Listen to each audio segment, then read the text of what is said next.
बिस्मिल्लाहिर्रहमानिर्रहीम। इय्याका नअबुदु व इय्याका नस्तईन। जेलम, आज सबसे पहले मैं यहां आपके सामने खड़े होके जो अल्लाह ने मेरे मुल्क को इस बड़े इम्तिहान में डाला है, पहले मैं उसकी बात करना चाहता हूं कि कभी कभी अल्लाह अपनी कौम को आजमाता है, अपनी मखलूक को, अपने इंसानों को आजमाता है। अल्लाह ने हमारे ऊपर भी एक आजमाइश दी है। तो जेलम, सब आप अल्लाह के सामने खड़े होके हम सब एक वादा करें कि अल्लाह हम इस इम्तिहान में फेल नहीं होंगे। आमीन। हमारे लोग मुश्किल में, ऊपर से लेके स्वात, चित्राल, गिलगित बल्तिस्तान, हर जगह अजाब आया हुआ है। कल मैं डीआई खान गया, हजारों एकड़ जमीन पानी के नीचे, और उस जिधर मैं नहीं जा सका, तौनसा, राजनपुर और डीजी खान, मौसम की वजह से उधर भी समुंदर है पानी का। वो जमीनें जिधर लोगों ने अपनी मेहनत से फसलें उगाने की कोशिश कर रहे थे, वहां सारा पानी आ गया। और फिर नीचे बलूचिस्तान तो तकरीबन सारे बलूचिस्तान के इलाके मुतासिर हुए हैं। और फिर सिंध के अंदर बुरा हाल है लोगों का। तो ये जो इम्तिहान है, ये कौम मिलकर लड़ती है इस इम्तिहान से। गवर्नमेंट्स जितनी भी कोशिश कर लें, जब तक सारी कौम इकट्ठी नहीं होती, इस तरह के इम्तिहान से हम पास नहीं हो सकते। 2010 में सैलाब आया और मुझे याद है मैंने पूरी कोशिश की, और भी लोगों ने, बल्कि हर पाकिस्तानी ने कोशिश की। और वो इतना बड़ा हमारी कामयाबी थी कि सारे पाकिस्तानी बाहर थे, पाकिस्तान में सब ने उसमें शिरकत की। और जो इतना बड़ा एक इम्तिहान आया हुआ था, उससे मुझे बड़ा फख्र है कि पाकिस्तानियों ने बड़ी जबरदस्त किस्म से हमने वो पास किया। अब सारी कौम को आज मैं कहना चाहता हूं कि हमने मिलके इसका मुकाबला करना है।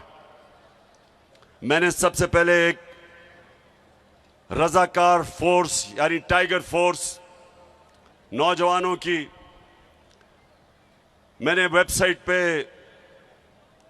ये रजाकारों को, टाइगर फोर्स को इकट्ठा करना शुरू किया। इसकी मेंबरशिप लोग कर रहे हैं। पहले से ही हमारे पास एक टाइगर फोर्स के रजाकार थे। तो पहले तो हम एक बड़ी फोर्स जमा कर रहे हैं जो हुकूमतों की मदद करेगी, उन इलाकों में जाएगी, और बड़े बड़े इलाके हैं जो पानी के नीचे हैं, तो हुकूमतों की मदद करेगी ताकि हम उन मुतासरीन की मदद करें। दूसरा, मैं कल शाम को, कल नहीं, पीर की शाम को, परसों शाम को मैं एक टेलीथॉन करूंगा, पैसा इकट्ठा करूंगा इंशाल्लाह। सारे जो पाकिस्तानी इधर भी रहते हैं और जो बैरून मुल्क पाकिस्तानी हैं, और वो पैसा इकट्ठा करके हम हुकूमतों के, पंजाब और पख्तूनख्वा की हुकूमतों का फंड, उधर पैसा इकट्ठा करेंगे। और उसके ऊपर सानिया निश्तर, जिन्होंने बड़ा कामयाब प्रोग्राम किया था जब कोरोना के दौर में हमने एक एहसास का प्रोग्राम किया था, सारी दुनिया ने उसे माना था, इंटरनेशनली रिकग्नाइज किया था एहसास प्रोग्राम। उसी सानिया निश्तर को हम इस फंड के ऊपर बैठाएंगे, कमेटी नीचे होगी, और जिधर जिधर भी पाकिस्तान में कोशिश करेंगे कि जिधर जिधर लोगों को जरूरत है, उधर हम उसके मुताबिक, कि जिधर मुस्तहिक लोग हैं उसके मुताबिक हम ये फंड देंगे। तीसरी चीज, हमें आगे से इसकी प्लानिंग करनी है। एक तो अल्लाह का इम्तिहान है, ये तो हमारे ऊपर आया, इसके ऊपर तो कोई कुछ नहीं कर सकता। लेकिन जो हम कर सकते हैं, अब जेएलएम के लोगों ये सुनो, हम क्या कर सकते हैं? हम डैम्स बना सकते हैं।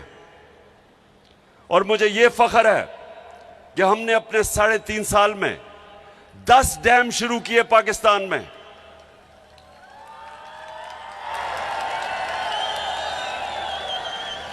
पचास साल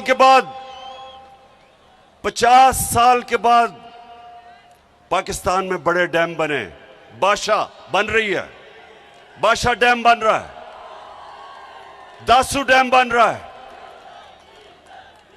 और उसके अलावा मुमन डैम, जो इंशाल्लाह अगर इसी रफ्तार पे गया तो 2025 में बन जाएगा। 10 डैम का हमने प्रोग्राम बनाया। इससे क्या होता है? जब आपके पास डैम होते हैं तो जब पानी आता है, जब बारिश आता है तो पानी आता है, तो वो आप पानी को काबू कर लेते हैं। डैम जब आपके बने होते हैं तो बारिश आता, पानी आता, रोक लेते हैं उसको, और वो पानी बजाय तबाही करने के वो एक नेमत बन जाती है। ये है डैम का कमाल। आप सोचें, जेएलएम के लोगों सुनो, चाइना में 80,000 डैम हैं, 5,000 बड़े डैम हैं। हमारे पास अभी 2 बने थे, मंगला और तरबेला, उसके बाद ये पहली दफा बड़े डैम बन रहे हैं। तो ये हमने बड़ी कोताही की। और जितनी भी हुकूमतें आई, सबसे सवाल पूछता हूं कि क्या आपको कोई एहसास नहीं था कि हमारी हाइड्रो इलेक्ट्रिसिटी, सबसे सस्ती और साफ बिजली तो पानी के ऊपर बनती है, डैम बना के। फिर हमें पानी बचा लेते हैं, या पानी की कमी है, आगे पानी की मजीद कमी आ रही है, उसके लिए डैम्स की जरूरत थी। तो किसी ने 50 साल में डैम्स का नहीं सोचा।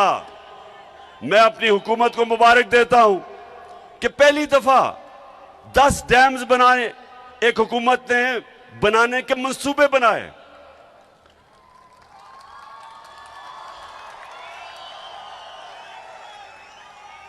और जेएलएम, अब आप सुने दूसरी चीज, जब एक हुकूमत आगे आने वाले नस्लों का सोचती है, तो नौशहरा में क्या हुआ?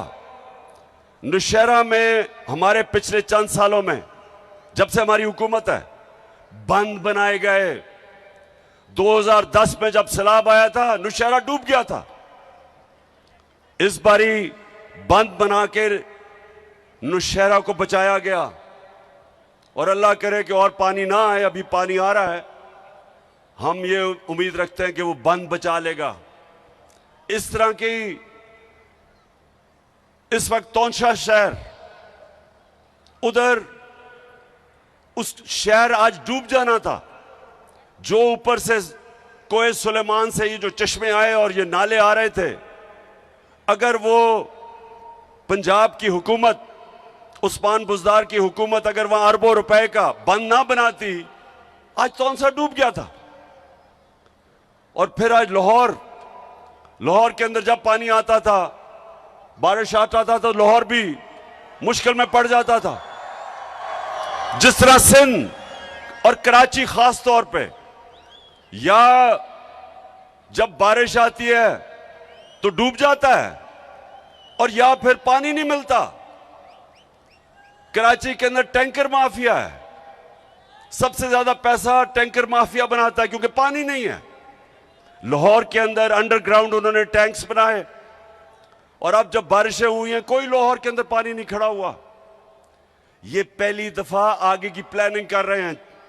30 साल इन दोनों हुकूमतों ने पावर में बैठे रहे, कितनी इन्होंने प्लानिंग की। अब डीजी खान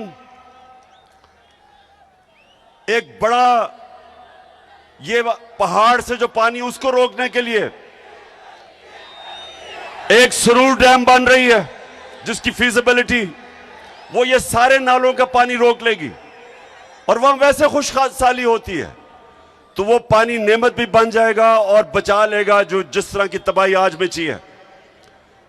पख्तूनख्वा के अंदर फीजिबिलिटी बन गई है टांग जाम डैम की, अगर वो बनी हुई होती तो वो इंशाल्लाह आगे रोक लेती जो तबाही मची है इस वक्त डीआई खान में, अगर वो डैम बनी होती। तो कहने का मकसद ये है कि इसका अभी से हम आगे के प्लानिंग कर रहे हैं कि इस पानी को एक नेमत बनाए बजाय ये तबाही बने। तीसरी चीज, जेलम एक बड़ी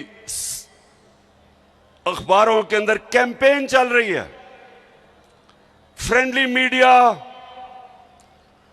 लिफाफे वाले सहाफी,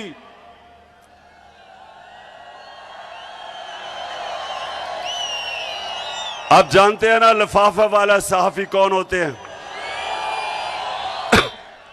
और एक मीडिया हाउस जो हमेशा चोरों की हिफाजत करता है पैसे लेके, आप जानते हैं वो कौन है। तो ये कैंपेन क्या कर रहे हैं, ये कह रहे हैं जी इस वक्त सियासत नहीं करनी चाहिए, जलसे नहीं करने चाहिए। कान खोल के सुन लो लिफाफो, जमीर फरोश, सहाफियों सुन लो, मैं सियासत नहीं कर रहा, मैं हकीकी आजादी की जंग लड़ रहा हूं।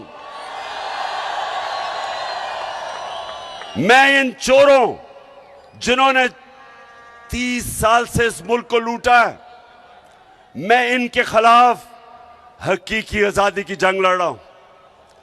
मैं इस मुल्क में कानून की बालादस्ती की जंग लड़ रहा हूं। मैं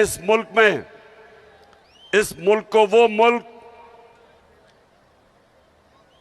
जिसका नजरिया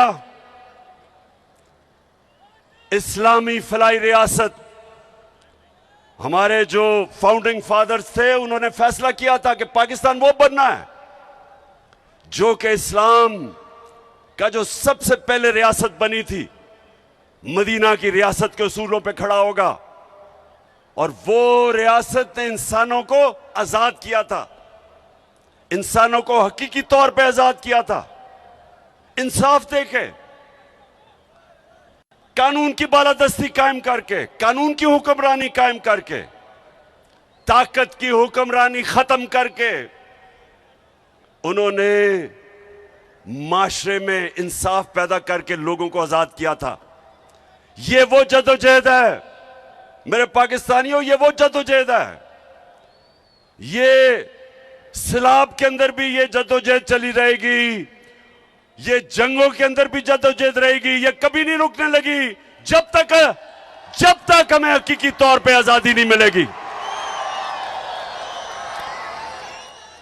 और ये जो बल्कि ये पीडीएम, ये चोरों का जो ये टोला मुल्क पे मुसल्लत हुआ है, आप भी कान खोल के सुन लो, ये आपका प्रोपेगेंडा के जी जलसे कर रहा है, पॉलिटिक्स कर रहा है।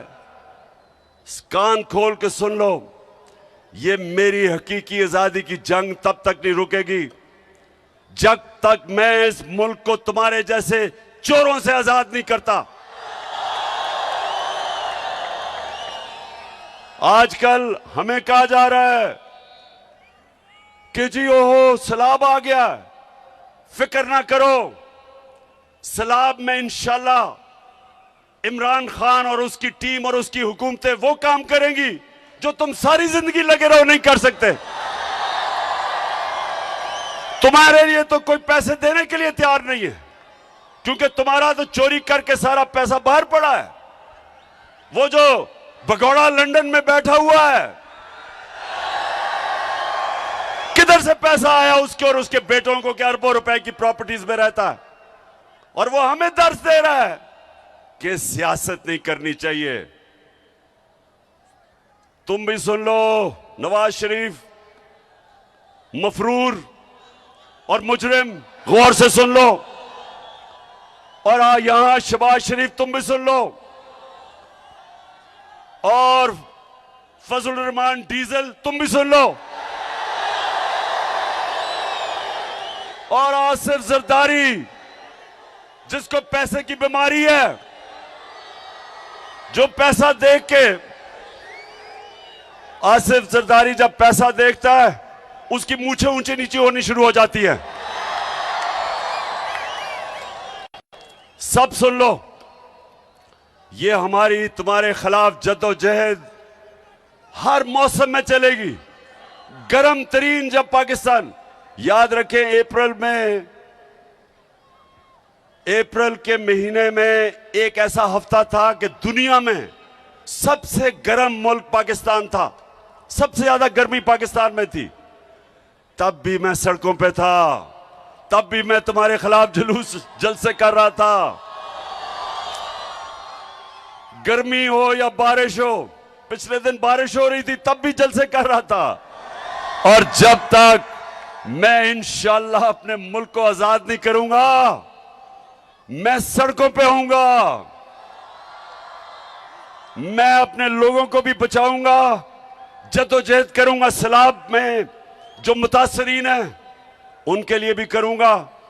और इंशाअल्लाह परसों मैं आपको अपने पाकिस्तानियों से पैसा इकट्ठा करके दिखाऊंगा, इकट्ठा करता रहूंगा, मदद करूंगा अपने लोगों की, लेकिन तुम्हें नहीं छोड़ना।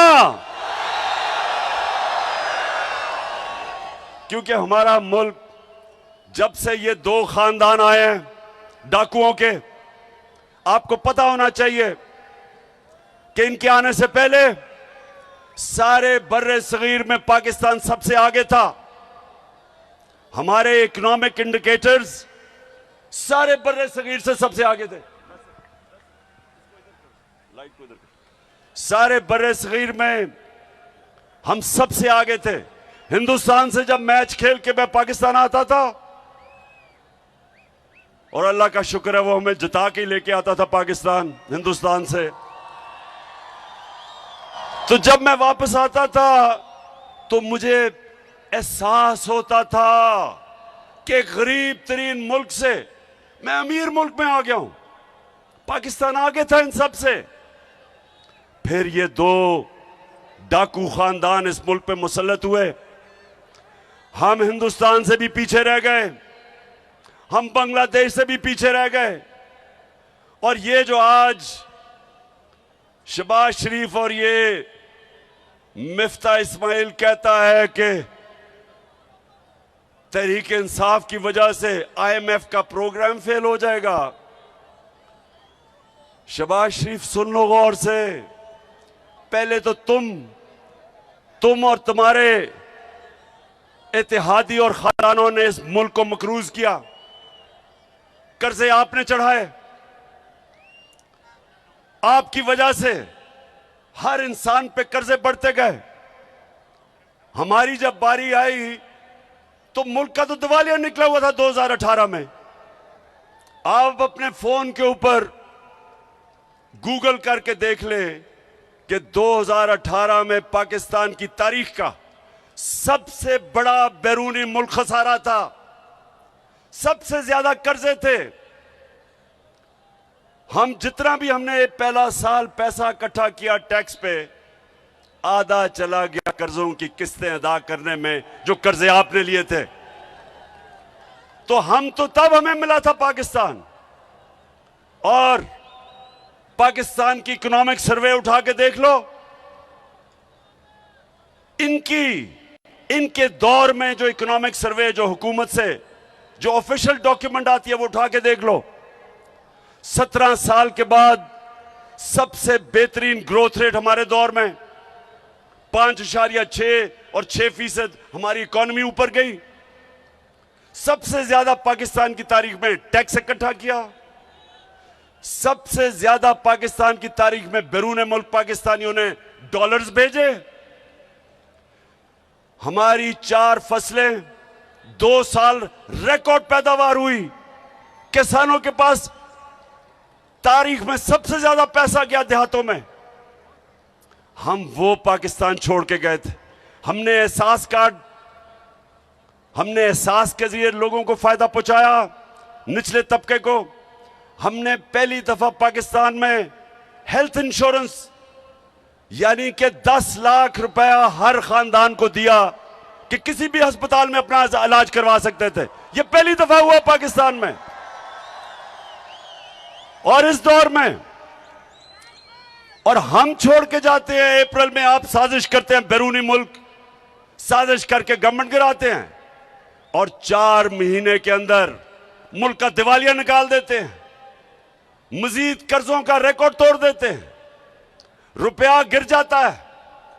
रुपया एक दफा तकरीबन 250 रुपया डॉलर पे पहुंच गया। आज भी सबसे ज्यादा इस वक्त डॉलर महंगा है। इसका मतलब महंगाई सबसे ज्यादा महंगी है। एक चीज जेलम सुन लो, इसको कहते हैं कंज्यूमर प्राइस इंडेक्स। ये होता है जो आम लोगों के खाने पीने की चीज, बिजली और गैस। ये हम जब छोड़ के गए थे 16% थी, यानी 16% महंगाई थी। आज 45% है। आज दुगनी से भी ज्यादा महंगाई है। तो इन्होंने तो सारा शोर ही मचाया था कि हमारी हुकूमत नाअहल है, क्योंकि हम महंगाई नहीं रोक सकते। महंगाई के रिकॉर्ड टूट गए, माइशत नीचे आ गई, कर्जे और ले लिए। और आज मिफ्ता इस्माइल कहता है कि जनाब तहरीक इंसाफ IMF का प्रोग्राम फेल करना चाहती है। पहले तो तुम्हारे से सवाल पूछता हूं कि 2 महीने पख्तूनख्वा का वजीर आपसे बार बार पूछता रहा कि मैं मीटिंग करना चाहता हूं, आपने जो पैसे वादा किए थे पख्तूनख्वा को नहीं मिले,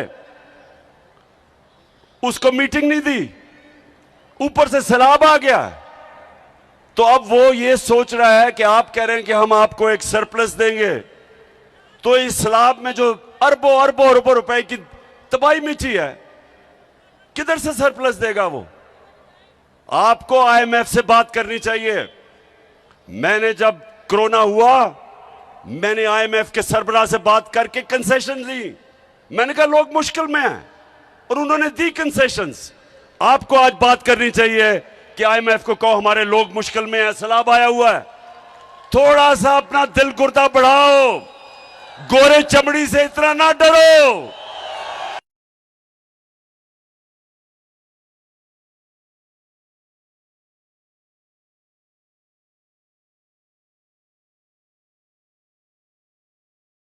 इतनी गुलामी ना करो। हार्ट ट्रांसप्लांट करवा लो। शायद आप में थोड़ी दिलेरी आ जाए कि उनके सामने कैंपेन टांगती हैं।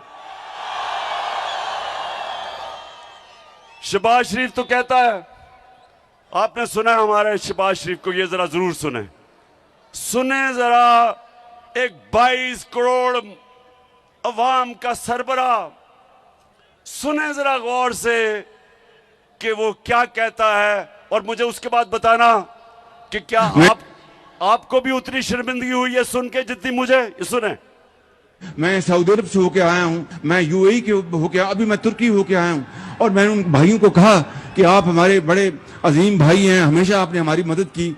और मैंने यही कहा, जब मैं आया हूँ तो आप समझेंगे शायद ये मांगने आया है। मैं मांगने नहीं आया, लेकिन मजबूरी है। जिस तरह माजी में 75 साल में आपने हमारा हाथ बटाया है, कुछ अर्सा आप हाथ बटा। मैंने कहा मैं वादा करता हूँ कि इंशाअल्लाह हम पूरी कौम हम मिलकर दिन रात मेहनत करेंगे, पसीना कराएंगे, अपने पाँव पे खड़े होंगे। जेलम, क्या आप उतना ही शर्मिंदा है जितना मैं हूं? देखें, हमारा मुल्क बना था एक अजीम नारे पे, पाकिस्तान का मतलब क्या, और मेरा तेरा रिश्ता क्या, और ला इलाहा इल्लल्लाह का मतलब कि अल्लाह, हम तेरे सामने हाथ फैलाएंगे हम किसी के सामने नहीं झुकेंगे। ये हमारा कर रहा है, ये जो इंपोर्टेड हुकूमत आई है, एक गैरतमंद कौम को, एक गैरतमंद कौम जिसका लीडर कायदे आजम, जो अंग्रेज की गुलामी में भी किसी के सामने नहीं झुकता था, नजरियाती लीडर इलामा इकबाल, उस कौम को इस तरह के लीडर मिले हैं क्योंकि इनका इतना चोरी का पैसा मुल्क से बाहर पड़ा है। ये जिन मुल्कों में पैसा पड़ा है उनके गुलाम है। अच्छा आप पाकिस्तानियों, मैं अब आपको आखिर में ये बड़ी जरूरी बात करना चाहता हूं और ये आपने गौर से सुनना है। एक तरफ हमें कहते हैं कि जनाब सैलाब आया हुआ है और सैलाब की वार्निंग कई हफ्ते पहले थी, तो जब सैलाब आया हुआ है तो ये बताएं कि पाकिस्तान की सबसे बड़ी पार्टी को अब दीवार से लगा रहे हैं, केसेस कर रहे हैं। पहले तो 25 में आपने लोगों को जिस तरह तशद्दुद किया और यहां ऊपर हमारे बैठे हैं लोग जिनको इन्होंने जेलों में डाला पुरअमन एहतजाज करने के लिए। 3 दफा इन्होंने हमारे खिलाफ धरने दिए, ना एक किसी को पकड़ा, ना कोई FIR काटी, ना कोई रास्ते रोके, बल्कि मैंने तो कहा हम तुम्हें खाना पीना भी दे देंगे। वो और बात है कि इनके धरने सारे वही हुआ, बुरी तरह हारे, जल्द से कामयाब नहीं हुए। हमारे लिए एक पुरअमन एहतजाज पे जो उन्होंने जुल्म किया, मैं अपने जेलम के लोगों को ये कहना चाहता हूं कि इस वक्त पाकिस्तान की जमहूरियत को, हमारी आज़ादी को सबसे ज्यादा खतरा है, क्योंकि ये बैरून मुल्क साजिश के जरिए जो हमारे ऊपर मुसल्लत किए गए हैं, इलेक्शन से ये भाग गए हैं। सारी इन्होंने इलेक्शन कमिश्नर के साथ मिलके, सारी पुलिस का इस्तेमाल करके, उसके बावजूद जो पंजाब का इलेक्शन था बुरी तरह हारे, जो पंजाब के बाय इलेक्शन थे बुरी तरह हारे, धांधली के बावजूद। उसके बाद 2 बाय इलेक्शन हुए, वो भी हार गए। अब ये डरे हुए हैं, इनको पता है कि इलेक्शन में तो इन्होंने फैंटा खाना है, तो अब ये कोशिश कर रहे हैं कि टेक्निकल नॉकआउट किया जाए। सबसे पहले तो इमरान खान को किसी तरह रास्ते से हटाओ, किसी तरह इसको डिस्क्वालीफाई करवाओ। अब मेरी कौम मुझे 50 साल से जानती है, 50 साल से आप मुझे जानते हैं। आप तो पैदा भी नहीं हुए जब मैं क्रिकेट खेलता था। आज तक मैं अपने कानून के बीच में रहा हूं और आइन के बीच में रहा हूं। सारी मेरी 26 साल की पॉलिटिक्स कभी मैंने अपने मुल्क में इंतशार नहीं किया। हालांकि हमारे ऊपर हर किस्म का, जब इन्होंने 25 को हमारे खिलाफ तशद्दुद किया, हमने कुछ नहीं किया, हम वापस चले गए इस डर से। मैं इसलिए खत्म किया धरना, मुझे डर था कि इंतशार होगा। अब मेरे खिलाफ इन्होंने दहशतगर्दी का पर्चा कर दिया है, यानी कि मैं एक बहुत बड़ा दहशतगर्द हूं, मुझे पकड़ने भी आए थे। अब सारी दुनिया में ये खबर गई है पाकिस्तानियों, सारी दुनिया में, कि जी इमरान खान के ऊपर दहशतगर्दी का पर्चा कर दिया। और दहशत क्या थी ये भी सुन लो। हमारे बड़े एक ऐसा कारकुन जो मेहनत करता था, शहबाज गिल को इनको ने पकड़ा, बजाय अदालत में ले जाने के 2 दिन तशद्दुद किया उसके ऊपर, नंगा करके उसके ऊपर तशद्दुद किया गया, उसके ऊपर जिनसी तशद्दुद किया गया। तो जब मैंने ये कहा कि जो लोग जिम्मेदार थे उनके ऊपर कानूनी कार्रवाई होगी और हम करेंगे, तो मुझे जरा ये सब बताओ कि क्या ये दहशतगर्दी है? इसको दहशतगर्दी कहते हैं। सारी दुनिया में ये खबर गई। पाकिस्तान का जिस तरह उन्होंने पाकिस्तान को एक बनाना रिपब्लिक समझा, क्योंकि दुनिया तो मुझे जानती है। हमारा मजाक उड़ा। सिर्फ और सिर्फ इन्होंने खौफ और हरासा फैलाने के लिए। और एक आदमी आया है, उसको स्पेशल मिशन दी गई है। एक मिशन दी गई थी मिस्टर एक्स को लाहौर में। अब इस्लामाबाद में मिस्टर वाई को मिशन दी गई है।